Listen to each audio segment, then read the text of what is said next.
Well, howdy, howdy, howdy. Nearly senior citizen here. Greetings, boys, girls, and all of our non-binary friends, and welcome to this. Even though I'm not going to be playing, maybe, I wanted to set this up because I wanted to show you how it's done.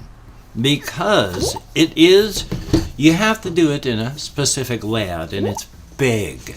This is not, I love the way this is a magnetic box the whole way, and it just snaps together so satisfyingly.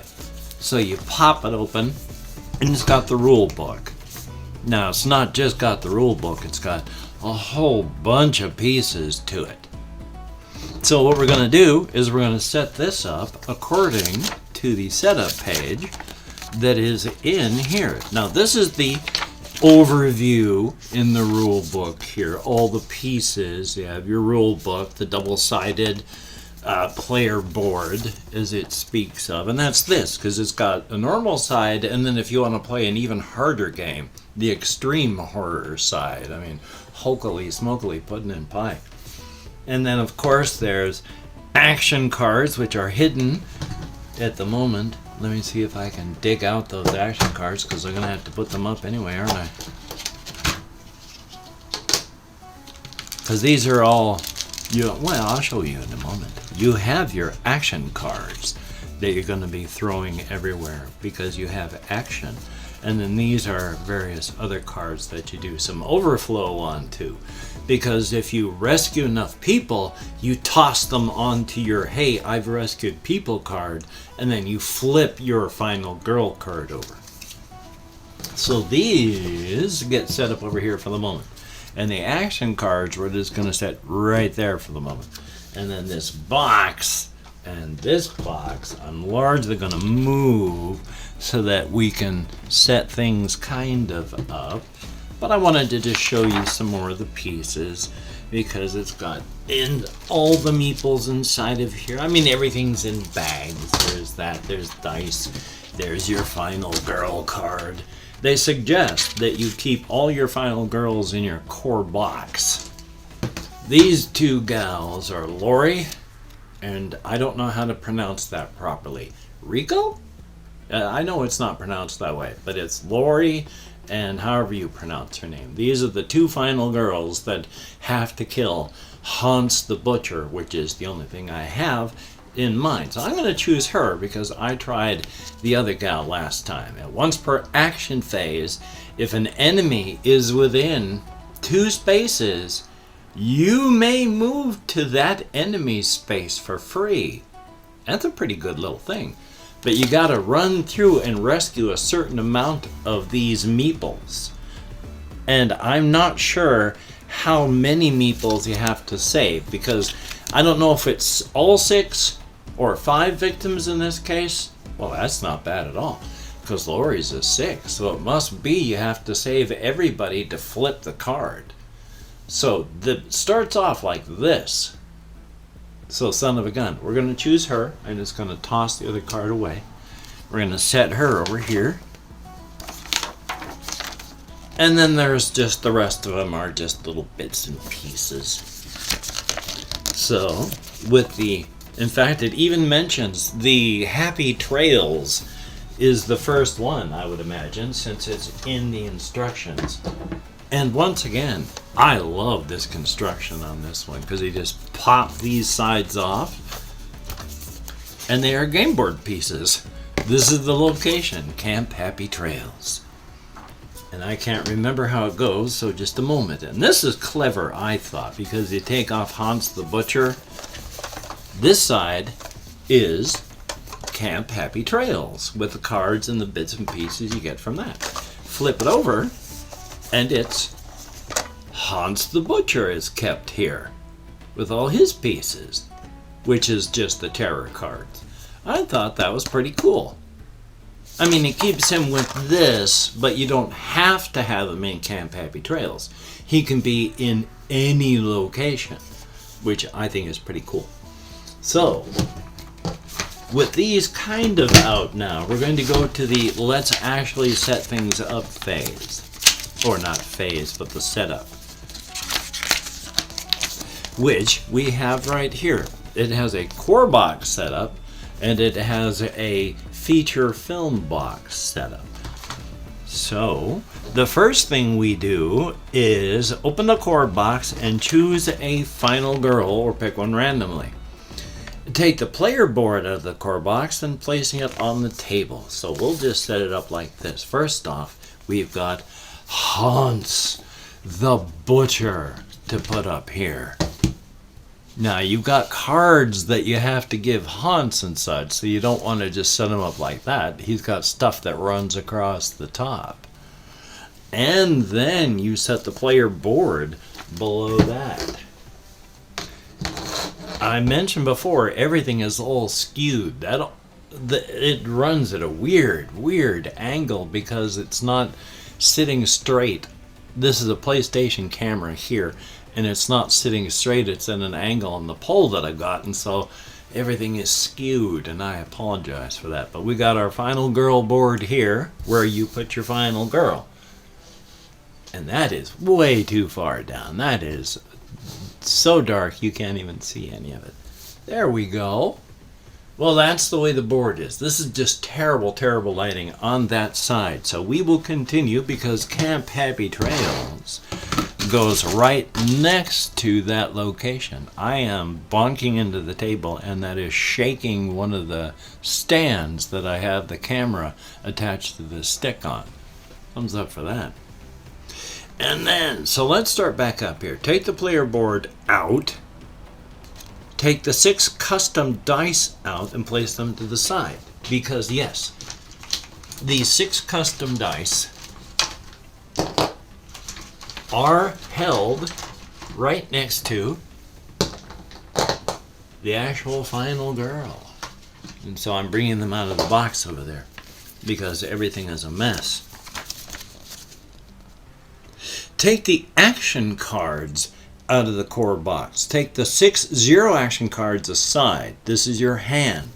Now, when it says that, in the core box,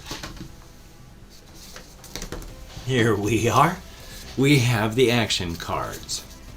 Now, at the bottom of the cards is the card's cost in time. There are 6 cards that are 0 cost cards. Do I have all of the 0 cost cards on the stack there? I don't know. Is it 5 or 6? Take the... Well, it just says 6 action cards. 1, 2, 3, 4, 5, of course. Oh. Well, somewhere in here is another one of these cards that is your hand. Let's take a quick look and see if we can locate that, because I hate being a clown, but I'm so good at it. I didn't lose it. There we go. Focus. Yay. Okay, we'll keep these to the side for the moment, and we'll keep the action cards not even on the screen, because actually they go here.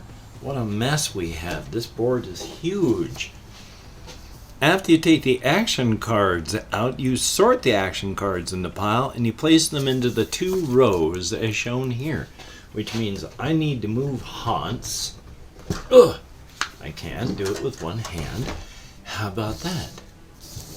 But you take these remaining cards and you set these up by cost, which is a 1 cost card and a 1 cost card, and then there's a 3. And you're having trouble seeing because this is at such a weird skewed angle. And then there's a 5, a 2-point cost. Actually, the 5s we should probably put up there, and the 2s. These numbers are how much time it cost. And on the track, oh, there's another 0-pointer. And then a 4, and then a 2. Now I'll make sure these are all semi-lined up on the board. My DualShock 4 controller just disconnected. So these lay here. And then you've got your hand of 0 cost action cards. Okay, now we're getting closer, you see.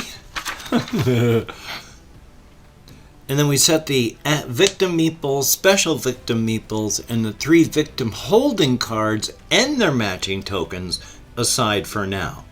And then remove meeples and stuff and get them ready. So we've done as much as you can on the core box section doing that. Now it's up to feature film setup. So let's take a look at what the feature film setup is, which is place the chosen killer board on the table, shuffle the killer's finale cards, those with the card backs of the killer's upper body, and place one face down so it lines up with the art, and then the dark power cards with the lower body and place one face down below the finale card. Now what that means, we get into Hans the Butcher's cards, and Hans the Butcher has no special rules. So we open this up. I've forgotten already what I'm looking for. Oh yes, the dark power cards and the finale cards. Okay. Now these are going to be the mixed terror cards, but we have the 2 types, the lower body, which is the dark powers, and then the finale cards. So because there's only 3 of them, so I'm shutting my eyes and I'm doing this. And I'm choosing, oops, that one that I dropped. And I'm putting it on the board. Putting the rest aside.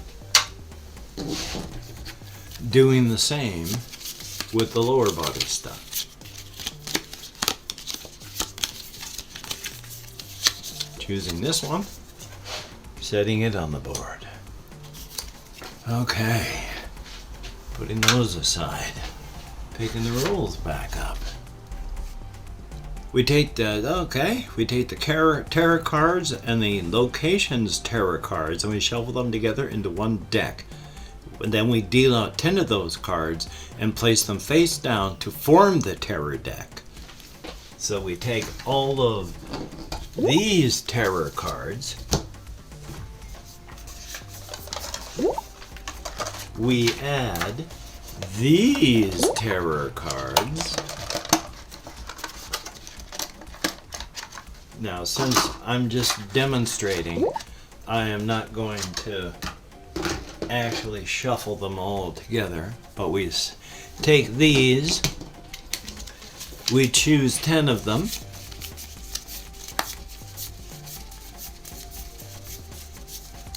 and set those here. Set the others away. Now,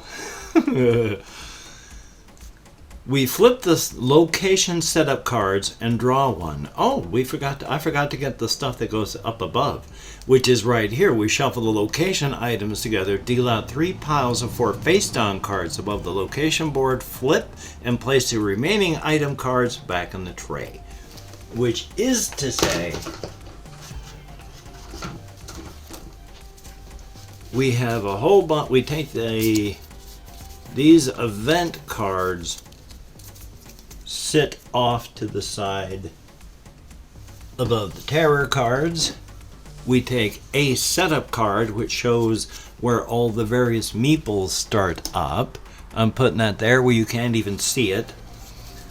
But we have items that get broken down into a whole bunch of stacks, because there's a utility shed and a dock and the cabins, and you can search those. I should have pulled that down further, lifted the camera up higher. It's almost set up. Now we set, there's the location, and then we set up the meeples and the victims and all that. I'm knocking things over.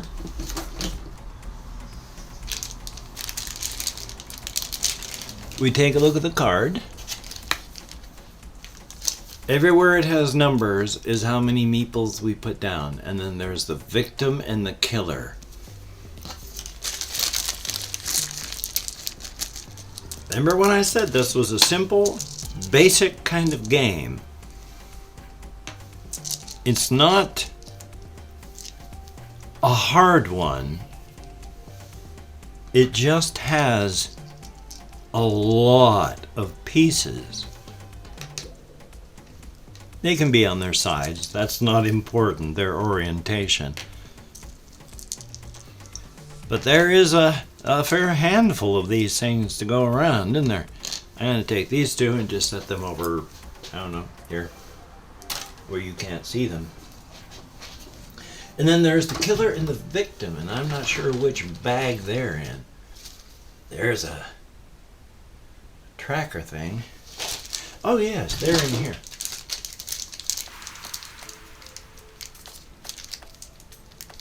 Because we have a whole bunch of special victims,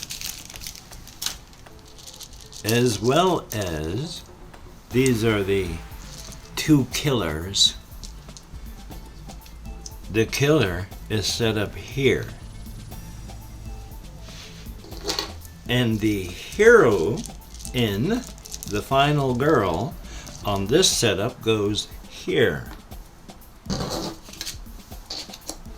There we go. Those are all those pieces set up. But I've also got all the hearts. So I'm going to go to the heart parts next. Place the health markers on the left side of both the killer and the player so they have a number of health markers equal to the maximum health shown on the board and card respectively, including the black final health token. For example, Lori has 5 health, so she should have 1 final black health token and 4 normal health tokens on her board. So if you take a look at the final girl card, 6, nothing else here. So we need 5 of these and 1 final girl marker. Not final girl, final health. So we take 5 of these, that's 4. Toss those down.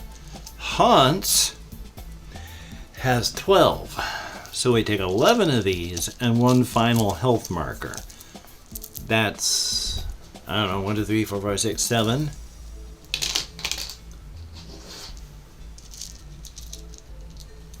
8, 9, 10, 11.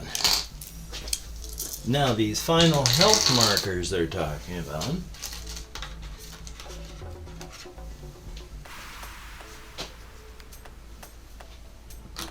are these, where when you're down to 1 health, his is here, hers is here. I'm going to hopefully be able to do something about the lighting for next time. Place the health markers, place the bloodlust and the time marker. So the time marker goes right here. And then we have the horror marker somewhere. Let's place the bloodlust at the bottom of the bloodlust, which open up another thing.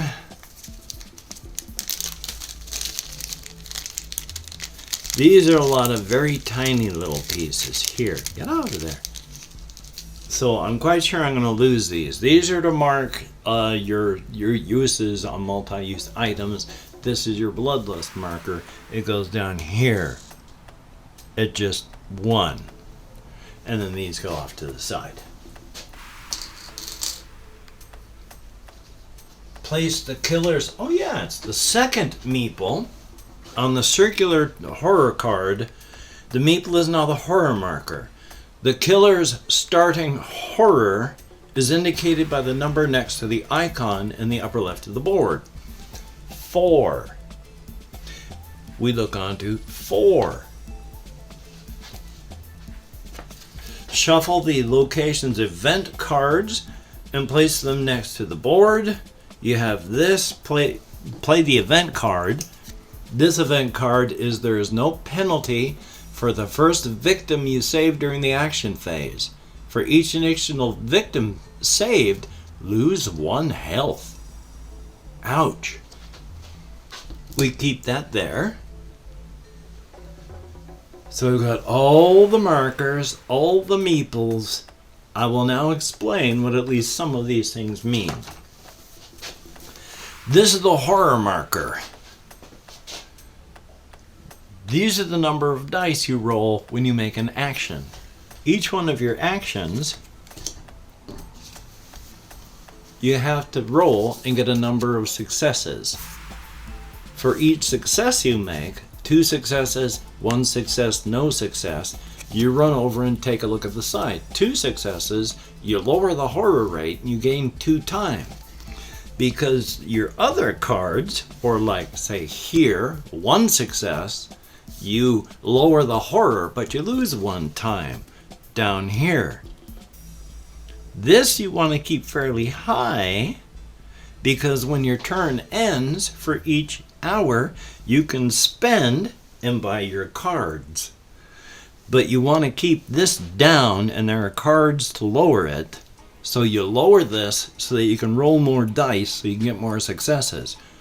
You're trying to move on the board and get victims saved, and there's exit points on the board. The bad guy moves according to your terror cards. Like this one is what's that noise? Let's go see. If there are no victims on the board, discard and draw.